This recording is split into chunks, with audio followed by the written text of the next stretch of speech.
Alright, hello everyone, and welcome back to my educational series for Ragnarock. This is episode 3, where we're going to be talking about settings, like important settings, and in-game helpful settings that might help you might not know about if you're new, or you're not sure about if you've been playing for a while. So, to start off, we're going to go with advanced settings. I would go through graphics, audio, and vibrations, but they're all pretty self-explanatory, so the most important ones, so latency is probably a massive one for people. You might be kind of shocked, or like, why? Because I don't use it at all. I don't know if it's from luck or the minor latency doesn't bother me that much, but I never really go far from 0 anyways. So they're usually 3 or 4, positive or negative.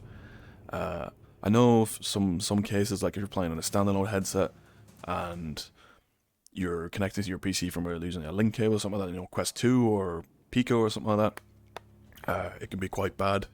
So I'll just keep a quick rundown just in case you don't know. It's if you are having a lot of, so say the note's coming too quick towards you, you're gonna, and under your perfects it'll say, -4, 5, something like that. You want to turn up to like +4. You basically you're aiming for 0. That's where you kind of want to be, so that's smooth, and it's the smoothest it could possibly be, and there's no interference from outside issues. Yeah. But personally, I don't have a personal one to give because I don't use it at all. You can show latency, drum compensation. So this is an interesting one, right? You'll have to excuse the stick drift. That's why my settings keep on changing, but I actually just use this on 0. But here's quickly what it is. 0% play the drum exactly when you hit, or 100% play the drum sound exactly on beat. So it's really up to you, but I personally use 0 because I prefer it to be more accurate. Next is enable viewer cameras.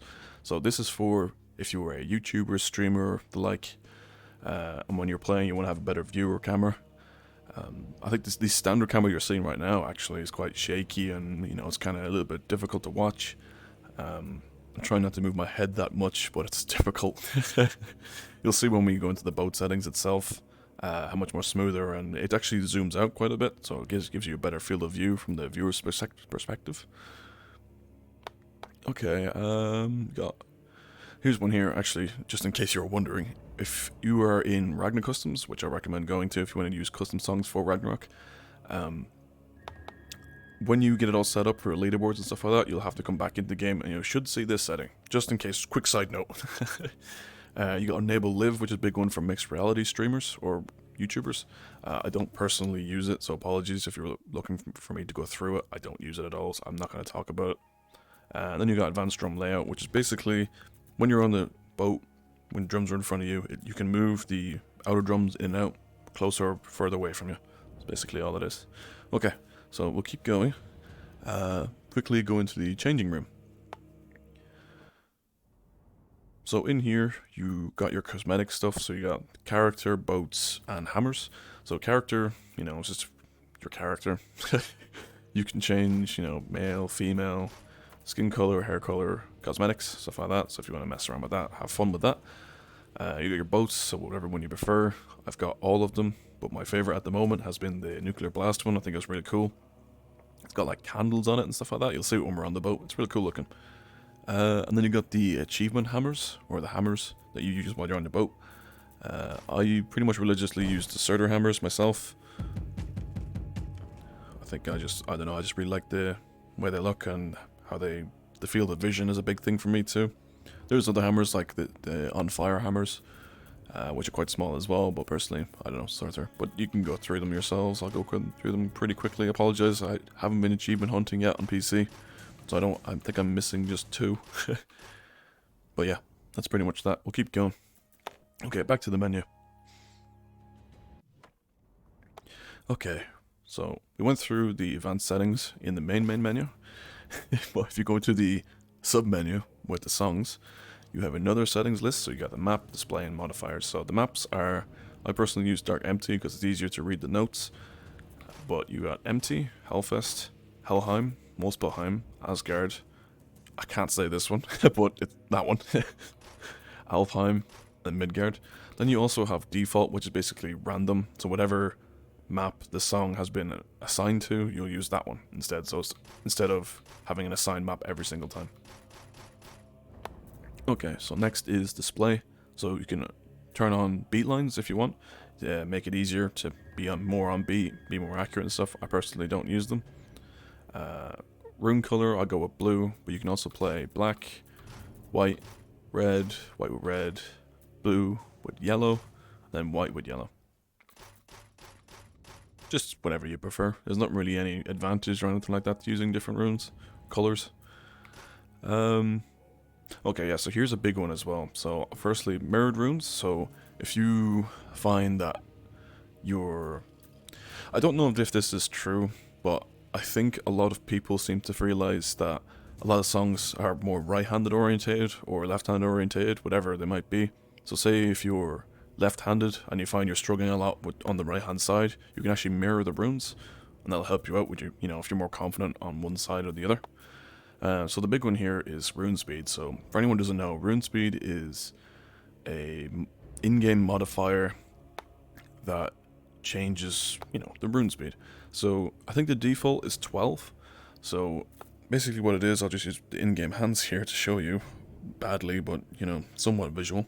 So when you have it on low or default, the runes are much closer together, but the song is, you know, they're coming at you much slower. But if you have it turned up, if you're insane like me and have it on maximum, the runes are much further away, but they're coming at you much faster.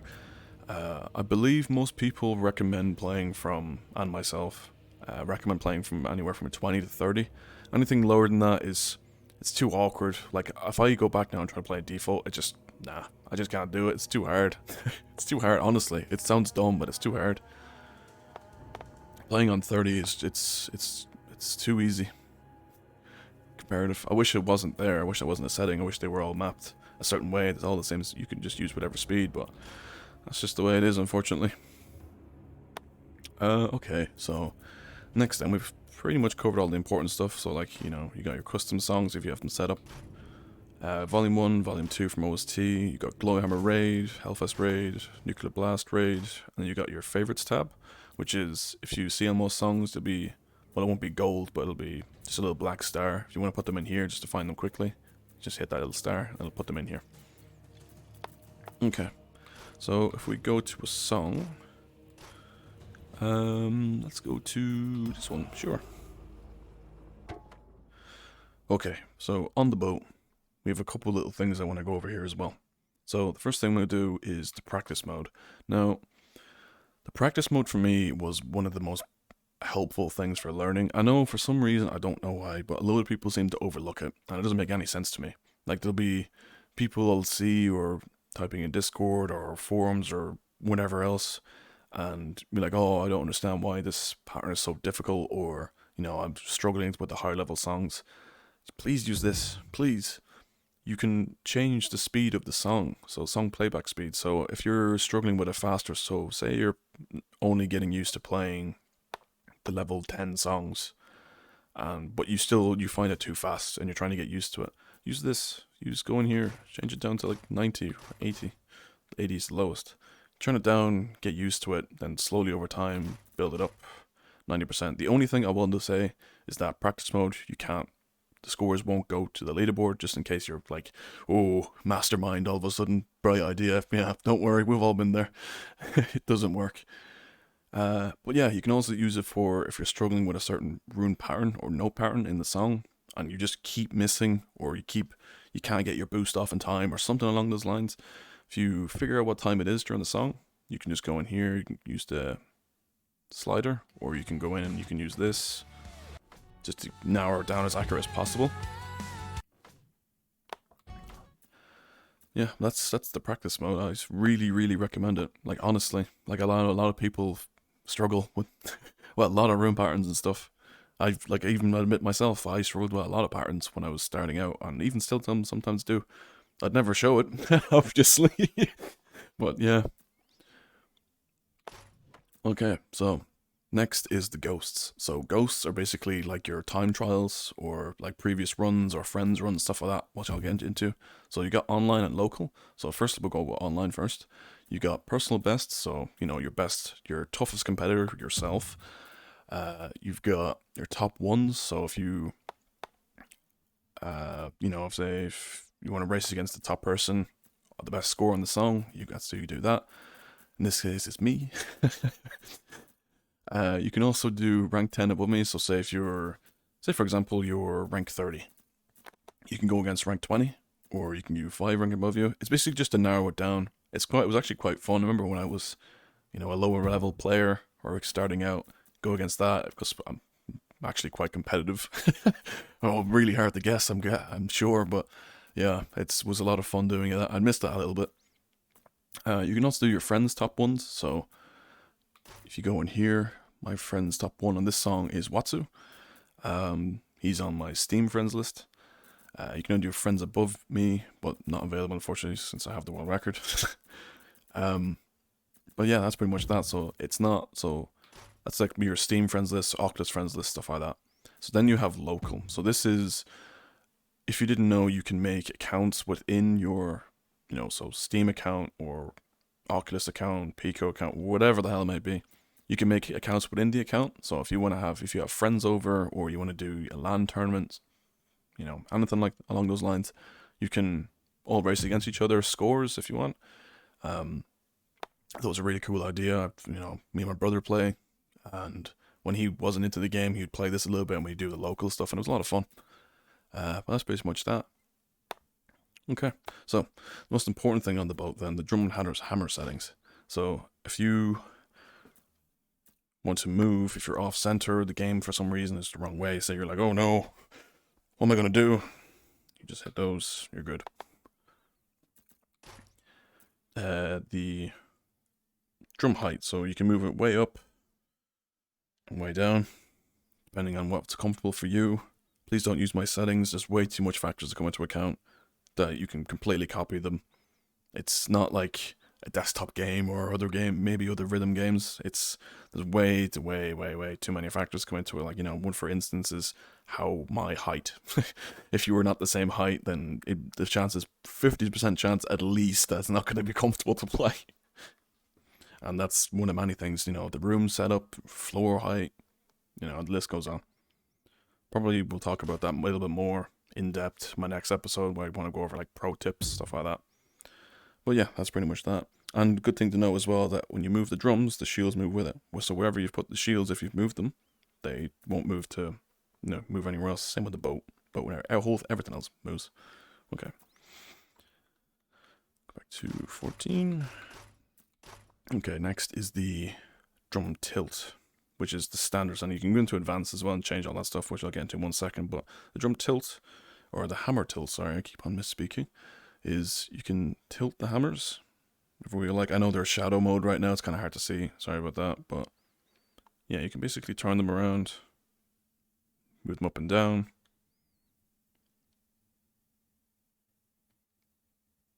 Whatever way you want. I definitely recommend tilting them down into the minus settings.